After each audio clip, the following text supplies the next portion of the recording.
So that's what we're trying to say as we celebrate the World International Day of Sport for Development and Peace.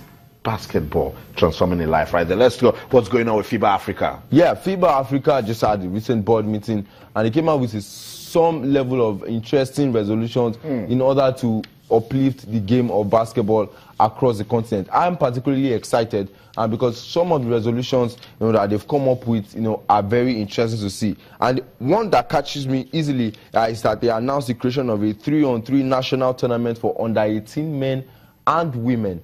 So which means federations will be forced now to start programs nationally to have a national team for that category. And they're starting not just from the top, like a senior national team, but from the under-18s, because it's progressive in nature. And as well, they also mentioned that the National Federations Commission are instructed to help federations identify at least 5 of their developmental priorities. Now, this is developmental day for sports, and it's really key, that some of these issues are tackled. I know, for example, facilities and equipment, training, of coaches at that level, all those things are important for them. And also, it was suggested that they rethink the order in order to balance the number of competing teams, at the AfroBasket for men, women, FIBA Africa Championship for men and women, and the youth competitions. Looking like FIBA Africa may be expanding very soon, just like FIFA is thinking of expanding the World Cup. Perhaps more countries will come in and feature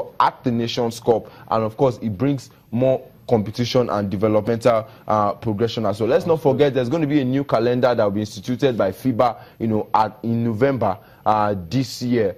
So we'll be seeing qualifiers come home and away of some sort, just like the way FIFA qualifiers are instead of the straight run tournament. So there would be a sort of, a commission that will go and train and enlighten some of this federation on how to go about this, because now you need to start planning. You need to start putting facilities in place. You need to start getting equipment, world class, monitoring of talent. Exactly. Then even the marketing aspect of it, that you can generate revenue for yourself. Get federations busy. Yes. At the end of the day, so FIBA Africa is really keen into this from the FIBA, and they're telling federations to start getting prepared, on that as well. Then also, and the executive committee also allocated wild cards, for the 2017 AfroBasket.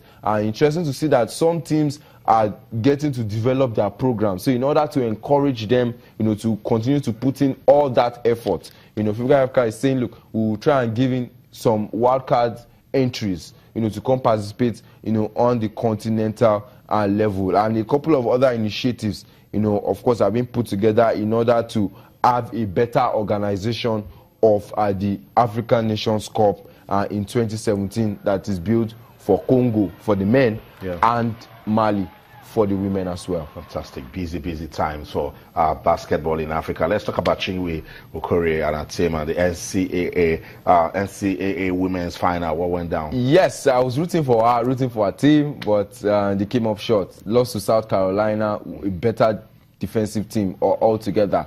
She was able to play about 14 minutes of that game, scored just 2 points, 4 rebounds in the end. But it's good to know that she was able to help her team get that far. I remember in the Final Four game where they were able to upset, big guns in University of Connecticut, who, by the way, were on a 111-game winning streak before then. She contributed her own quota in about 7 points and 8 rebounds in that game. And in the final, they came up short, but still lots of positives, for her as a young lady. And let's not forget, it's an AfroBasket year. She'll be able to do well for herself. Who knows? Maybe the scouts will come calling because she's open to it and might be one of those that will help Nigeria get that title back. We came up short last year, the last time out in 2015 in Cameroon, getting to the semi-finals and coming third.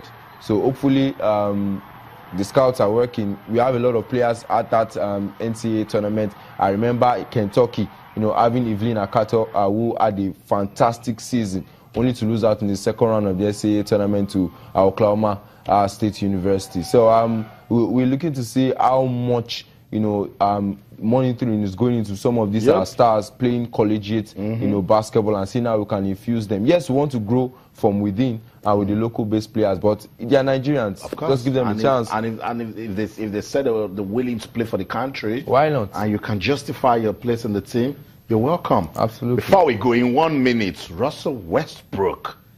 Femi, it seems he's going to smash that Robertson record. Yes, he equaled it, and he was this close to setting his own record last night against the Memphis Grizzlies. He was smoking in the fourth quarter. Had 45 points, 10 assists, and 9 rebounds. But I'm sure he will. There are still 4 more games to go, and out of that 4, I am particularly sure you'll get at least 1 to make it 42 triple doubles. That record has been standing for 55 years. Wow. And we all thought it was impossible to break. Go for that amount of triple doubles until this guy stepped up. Until he stepped up and he carried his team all the way, all by himself. Wow. Losing Kevin Durant and an MVP caliber player, you would have thought, the Oklahoma City Thunder won't be able to do anything. But the guy has carried them on his shoulder, and I'm sure that he will get, and possibly too, the most valuable player of this season. Wow, Russell Westbrook. Thank you so much, Femi, for coming around. Next week, it will be even better news that we have for basketball in Nigeria. And of course, to you, wherever you are in the world, watching Sports Tonight on Channels Television. Remember, you can keep talking to us on Twitter, Channels_Sports, Facebook, Channels IFL Sports. We're celebrating the International Day of Sport for Development and Peace. We want you to use sports as a tool to make this world a better place. That's the show. On behalf of the team, I'm Austin Okonakpa. I'll be back again tomorrow to talk some more sports. But until then, in everything you do, remember, let's keep talking sports. Bye for now.